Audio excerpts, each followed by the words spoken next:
Meus irmãos e irmãs, com alegria, porque sempre que abordamos a palavra de Deus, temos que abordá-la com alegria. Abramos as nossas Bíblias no Salmo de número 46. Salmo 46.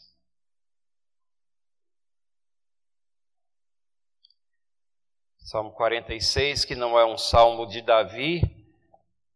O título desse salmo é aquele que vem mais próximo do salmo e que integra os manuscritos mais antigos, diz assim: ao mestre de canto dos filhos de Coré, em voz de soprano, cântico.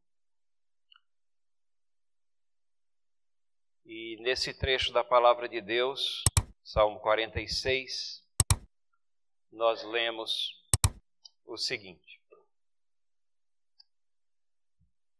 Deus é o nosso refúgio e fortaleza, socorro bem presente nas tribulações. Portanto, não temeremos, ainda que a terra se transtorne e os montes se abalem no seio dos mares, ainda que as águas tumultuem e espumejem, e na sua fúria os montes se estremeçam. Selá. Há um rio cujas correntes alegram a cidade de Deus, o santuário das moradas do Altíssimo. Deus está no meio dela e jamais será abalada. Deus a ajudará desde antemanhã.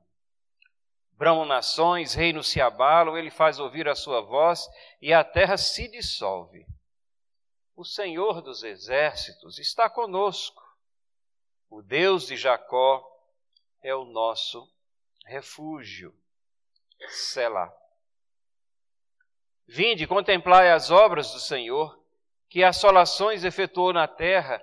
Ele põe o termo à guerra até aos confins do mundo, quebra o arco e despedaça a lança, queima os carros no fogo. Aquietai-vos e sabei que eu sou Deus, sou exaltado entre as nações, sou exaltado na terra.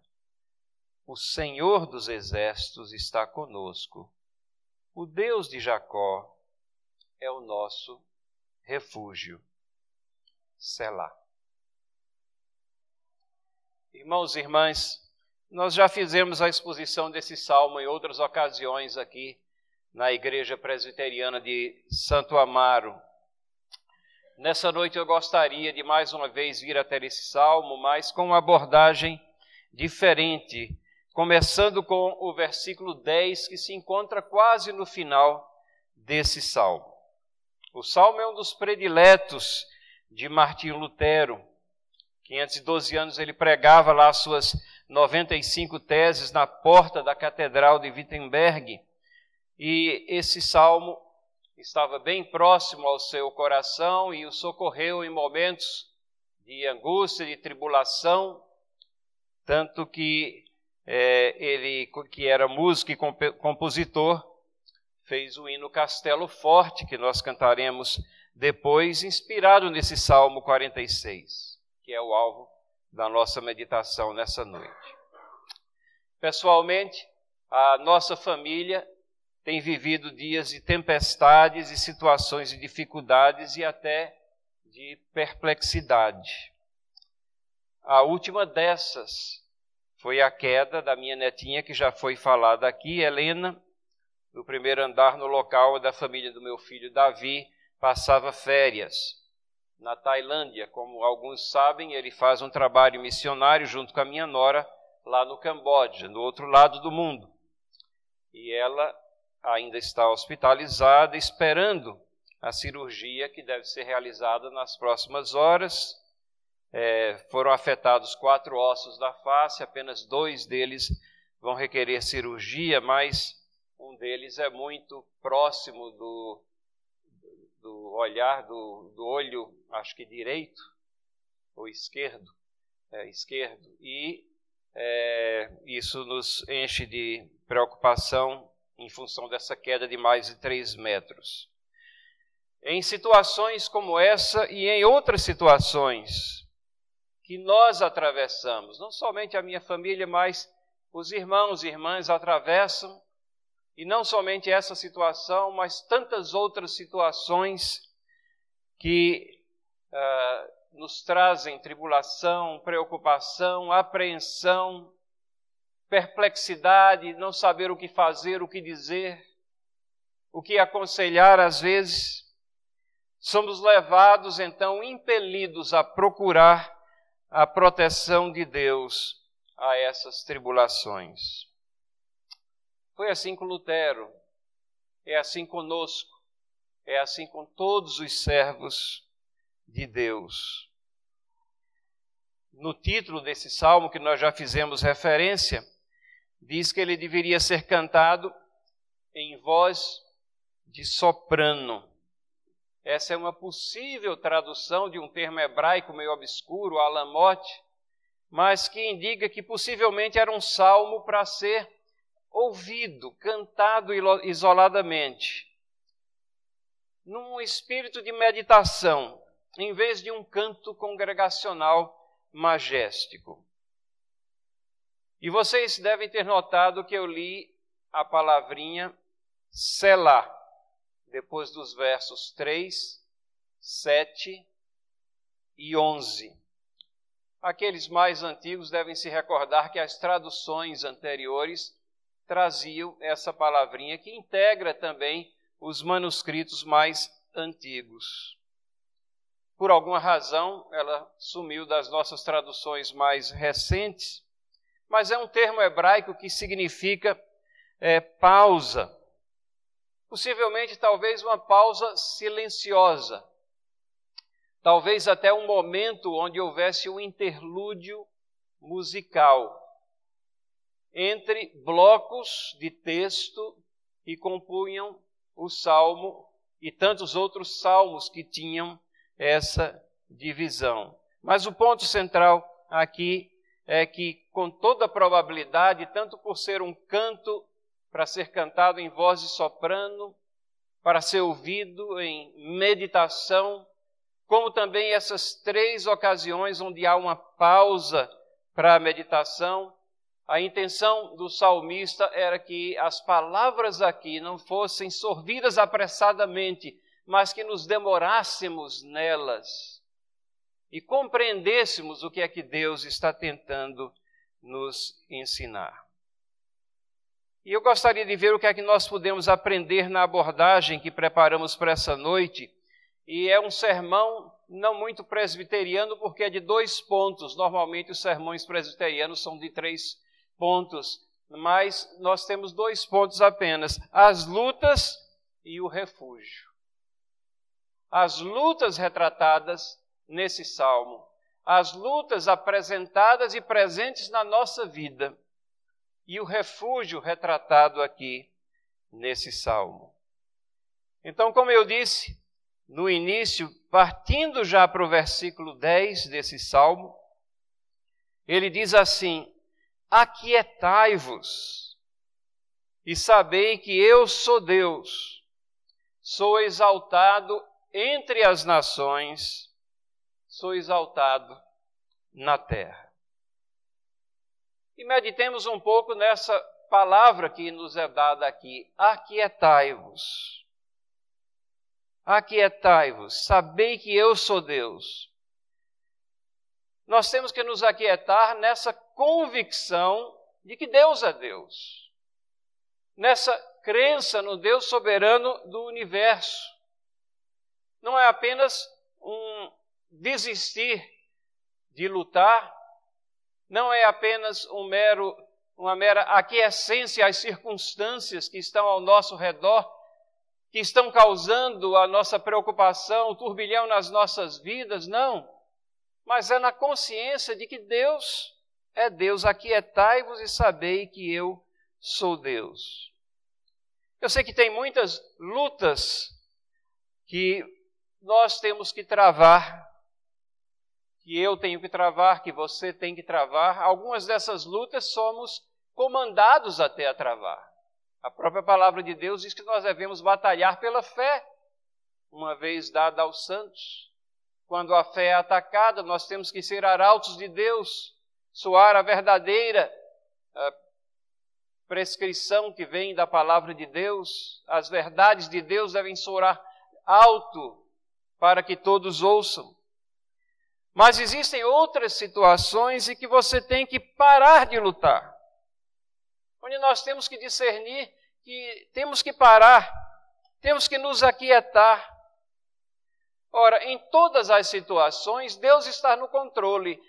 Naquelas em que a luta, a batalha, você está envolvido nela de tal maneira que pode esquecer que Deus está no controle, Ele lhe comandou batalhar, mas você tem sempre que estar pensando que Deus é Deus, exaltado entre as nações, exaltado na terra.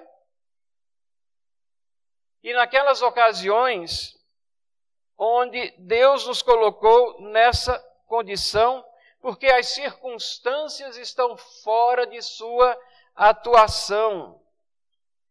E creio que é nesse sentido que Deus diz aqui: aquietai-vos, pare de lutar, descanse em Deus. Você não vai poder modificar as situações que estão fora do seu controle.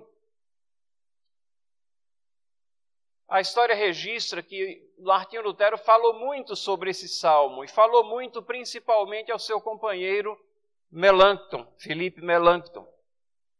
E numa dessas ocasiões ele disse assim: cantemos o Salmo 46, e que o diabo faça o pior que pode fazer, porque Deus vai lidar com ele. É Deus que vai vencer essa batalha. E quando as coisas ao nosso redor parecem nos sorver num turbilhão de preocupações, quando o pecado começa a fazer vítimas ao nosso redor, quando nós não conseguimos mais ter forças para dar uma palavra de orientação a outros e muito menos a nós mesmos, o que é que nós temos que fazer? Nos aquietar, parar e deixar que Deus lute essa batalha. Ora, o contexto da expressão desses versos aqui, ou desse verso 10, já foi dado pelos versos 8 e 9 que nós lemos. Os versos 8 e 9 dizem assim: vinde, contemplai as obras do Senhor, que assolações Ele efetuou na terra. Ele põe termo à guerra até aos confins do mundo, quebra o arco e despedaça a lança, queima os carros no fogo. Esses versos falam de uma guerra, é uma verdadeira batalha que está ocorrendo. E como é fácil, às vezes, nós nos esquecermos que estamos no meio de uma batalha, de uma guerra. Como é fácil nós nos esquecermos que estamos no meio de um mundo tenebroso, onde as trevas, as forças das trevas parecem avançar fora de controle, onde às vezes temos até a atitude do salmista lá no Salmo 73, quando ele expressa perplexidade porque ele vê a prosperidade do ímpio e ele está lá se esforçando para servir a Deus e as coisas vão de mal a pior. Mas ele continua e vê que quando ele entra na intimidade, no santuário de Deus, em comunhão com Deus, ele viu que Deus é justo juiz e fará justiça no seu próprio tempo. Mas nós nos esquecemos com frequência que estamos em meio a essa guerra. Nós gostaríamos, na realidade, anelamos que as coisas fossem perfeitas, que famílias fossem sempre bem ajustadas, que crianças não sofressem, que o testemunho fosse sempre preservado, que pecados não fossem encontrados no meio dos crentes, dos servos de Deus, da Igreja de Cristo. Mas estamos exatamente no meio dessa batalha espiritual que afeta a igreja, afeta as nossas famílias, afeta as nossas vidas. E creiam, esses efeitos do pecado são piores do que qualquer mal físico, do que qualquer doença, às vezes até do que qualquer trauma ou incidente. O Salmo diz que Deus é o vencedor. Lá no versículo 6, Diz, ele faz ouvir a sua voz e a terra se dissolve. Mas as batalhas, enquanto estamos nessa peregrinação, elas não são batalhas virtuais, elas são batalhas bem reais. Ora, se ele é o vencedor, e se somos vencedores com ele, nós deveríamos confiar, não é? Paulo diz lá em Romanos 8:37, em todas as coisas somos mais que vencedores por meio daquele que nos amou. Paulo estava seguro da vitória. Nós deveríamos ter essa segurança também aqui. Mas a triste realidade é que, apesar desse salmo começar dizendo, Deus é o nosso refúgio e fortaleza, com uma frequência perturbadora, constatamos que em nossas vidas, em nossas atitudes, estamos na realidade dizendo, Deus deveria ser o nosso refúgio. Mas eu me refugio no mundo, ou me refugio no pecado, eu me refugio naquilo que dá prazer imediato, eu me refugio numa satisfação que é enganosa, que traz em si latente a morte eterna. Em vez de dizer Deus é fortaleza, confiamos em nossas próprias forças. Às vezes dizemos, posso parar esse pecado quando quiser. Posso vencer essa situação desagradável, ou pior ainda, posso levar esse pecado em paralelo aos meus deveres para com Deus, meus deveres para com a igreja, para com meus familiares, para com os meus semelhantes. Como Satanás é astuto e sagaz. Ele faz com que nós deixemos tudo o que aprendemos na fé, na igreja, ou com nossos pais, insensíveis aos avisos da própria palavra, como está em Provérbios 22:28, não removas os marcos antigos que puseram teus pais. Ah, meus irmãos, a batalha é real, é muito sangrenta, as lutas são intensas, as perdas incontáveis, o choro é real, de pessoas feridas, massacradas, atingidas pelos pecados, pelas trevas desse mundo em que vivemos nessa peregrinação. Primeiro ponto que vemos aqui, partindo aqui do versículo 10, é essa luta que é real, que está presente muitas vezes em nossas vidas, na vida das nossas famílias, que nos atinge a todo, quando nós não somos, às vezes, a causa dessas lutas. Mas o Salmo continua e ele nos chama a atenção para que há um refúgio. Quais os conselhos que o Salmo nos traz, quando ele aponta não somente essa batalha intensa, sangrenta, na qual Deus é o vencedor, mas que temos que nos convencer disso e deixar o pecado para trás e nos alinhar com as forças desse exército vencedor de Deus. Quais os conselhos que o Salmo nos dá? Alguns conselhos aqui que nós encontramos. O primeiro, corra para Deus. Corra para Deus. A única proteção que nós podemos ter nas nossas tribulações é o refúgio na pessoa de Deus. O verso 11 diz que Ele é o Senhor dos exércitos. Ele é o Senhor que vence a guerra, está lá no versículo 7. Mais ainda, Ele é Deus conosco. O Salmo diz, Ele está conosco, e no versículo 11 e no versículo 7 também. Lembrem-se, esse é um dos nomes do nosso Senhor Jesus Cristo, Emanuel, Deus conosco. Deus não está distanciado, não está ausente, não está insensível aos problemas que nós atravessamos. Então, por um lado, ele diz, aquietai-vos, parem de lutar em situações que vocês não têm controle, entreguem essas questões, e eu sou o Deus vencedor, o Senhor dos exércitos. Corra para esse Deus. Corra para Cristo. Corra para o Deus que está conosco. Segundo conselho que o Salmo nos dá, siga o Evangelho de Cristo. O refúgio aqui, o refrigério que o Salmo aponta, é o refrigério do Evangelho de Cristo.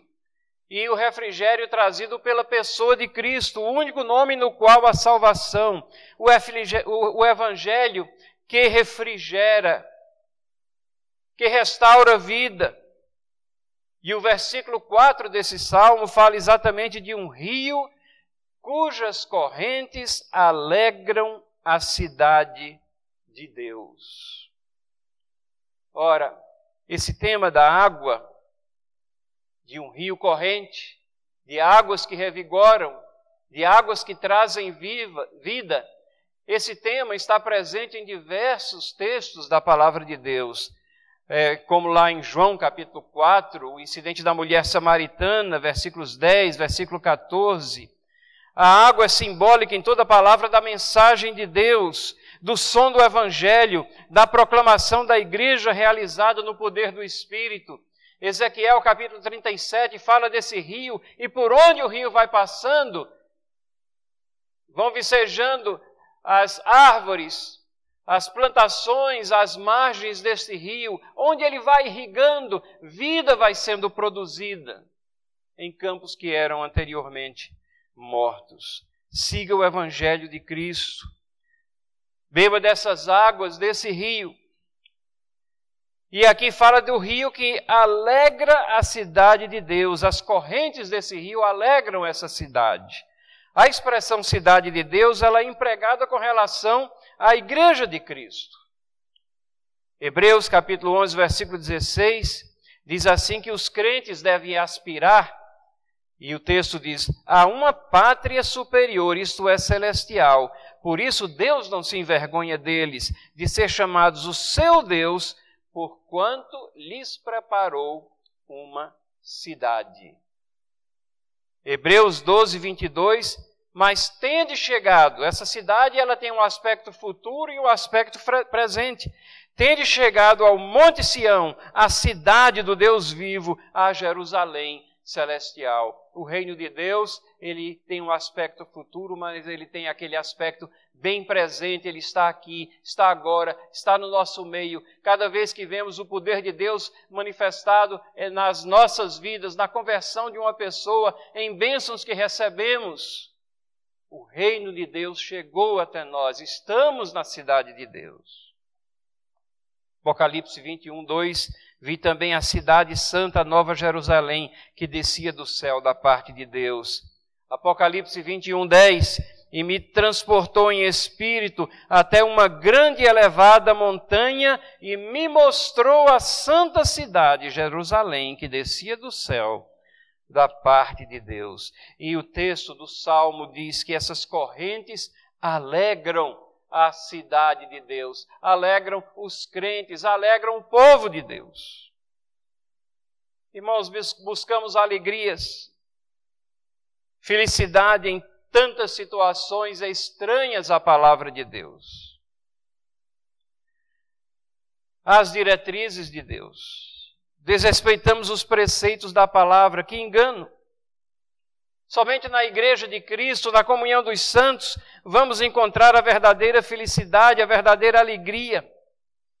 Pelo pecado, nossas vidas são abaladas e abalamos as vidas de tantas outras pessoas. Mas a cidade de Deus, a sua igreja não, ela jamais será abalada. Deus está no meio dela, diz o versículo 5 do Salmo. Jamais será abalada, Deus a ajudará desde antemanhã. Que conselhos o Salmo nos dá? Se temos uma luta, e vimos que a luta é real, verdadeira, temos refúgio. Que conselhos o Salmo nos dá? Corra para Deus, siga o Evangelho de Cristo. Terceiro, medite na palavra de Deus. Esse salmo todo fala de refúgio, de conforto, de vitória, de paz. Lembra da palavrinha selá, a pausa para meditação? Não lemos a Bíblia apenas por obrigação, mas temos que meditar nela.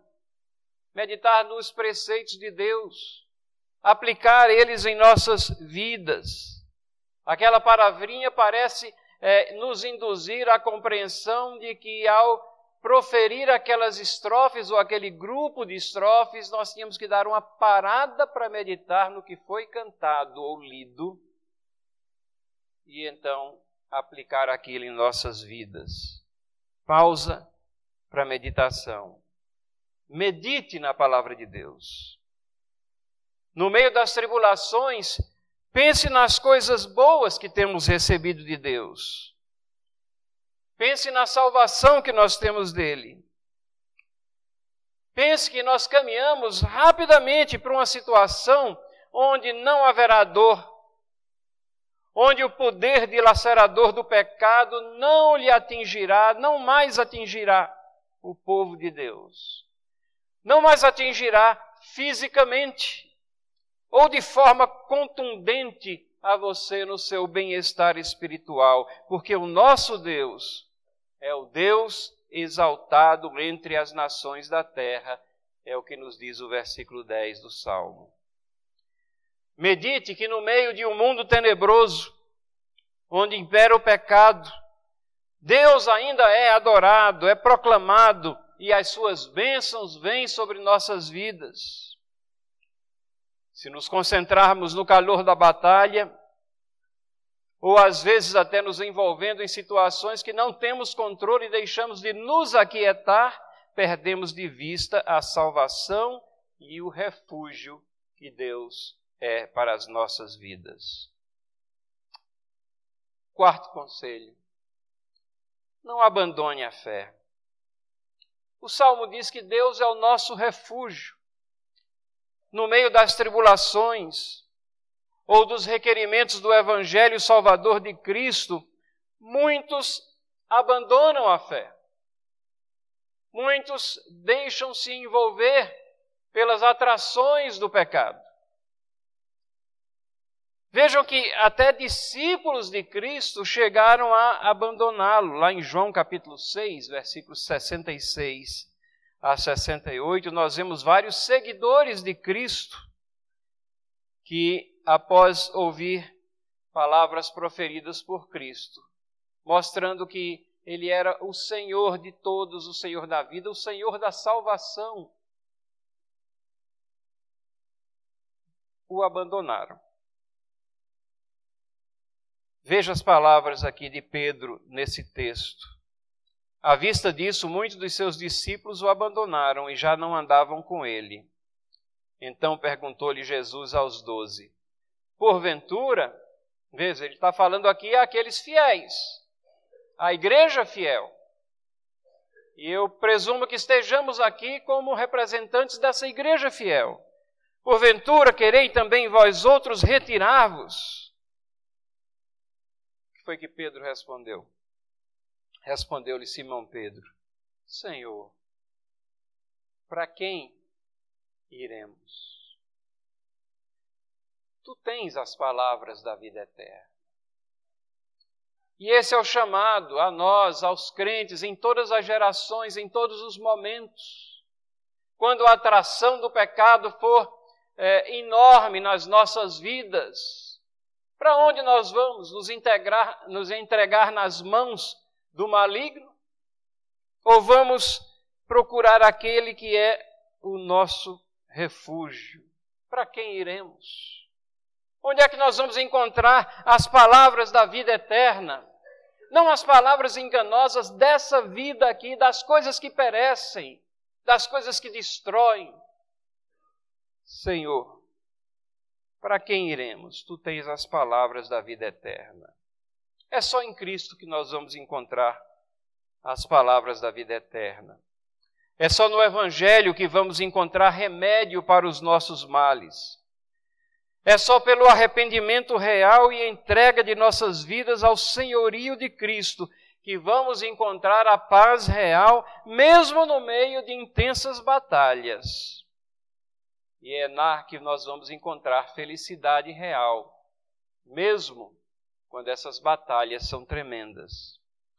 É nele, é em sua verdade, que descobriremos a mentira que habita em nós. E é nele que nós vamos constatar como é revigorante, como é gratificante viver firmado na verdade e não na mentira. Um último conselho que nós encontramos no Salmo aqui. O quinto conselho. Confie no soberano da história e da sua vida. Deus tem estado presente e ativo em toda a história da humanidade. Deus não é uma comodidade que se apresenta apenas aos nossos dias, nem é fruto da imaginação humana, e o Salmo tem uma maneira toda peculiar, a Bíblia, a palavra de Deus, de expressar isso. No versículo 11 diz assim, o Senhor dos Exércitos está conosco, e diz assim, o Deus de Jacó é o nosso refúgio. Por que será que ele faz essa referência a Jacó? Se não para substanciar que Deus vem agindo ao longo da história e que Ele está sempre perto conosco. Ele sempre esteve conosco, com o seu povo, e Ele está numa forma muito mais intensa agora, nessa era neotestamentária, com o Espírito Santo nos auxiliando na proclamação da mensagem, com o trabalho da redenção cumprido em Cristo Jesus. Ele já foi crucificado, Ele já venceu a morte. Nós não temos que olhar para frente, para uma história remota, na perspectiva de que algo aconteça. Algo já aconteceu. É porque Ele controla a história. É porque Ele tem um registro de intervir nela. É porque Ele tem um registro de relacionamento pessoal com o seu povo, Deus de Jacó, que Ele está sempre perto de nós também. É por isso que Ele é o nosso refúgio. E é isso que expressa o versículo 1, né, que nós lemos. Começamos lá no versículo 10, mas voltamos para o versículo 1. Deus é o nosso refúgio e fortaleza, socorro bem presente nas tribulações. O Salmo não se aplica, já concluindo, irmãos, não somente à igreja como instituição, mas a cada um dos seus membros, a cada um de nós. Deus é que nos sustenta, Ele é o nosso refúgio e fortaleza. Por maiores que sejam as tribulações, é Ele que nos apoia, nos sacia, nos conforta de uma maneira soberana. Em Deus, nós temos vitória e paz. Nele deveríamos nos aquietar, pois temos Deus conosco, nosso Salvador Jesus. Você compreende essa mensagem de salvação, de refúgio, de abrigo, de conforto, de realização pessoal, não em nossa própria pessoa, mas tendo a Deus como nosso esteio salvador, como Jesus Cristo como nosso Salvador? E o Salmo termina como ele começa, expressando que Deus é o refúgio e fortaleza, o único socorro presente nas tribulações. Que nós possamos também exclamar, como o salmista, Ele é o nosso refúgio e fortaleza. Ele é o nosso socorro e que Ele tenha misericórdia de nós.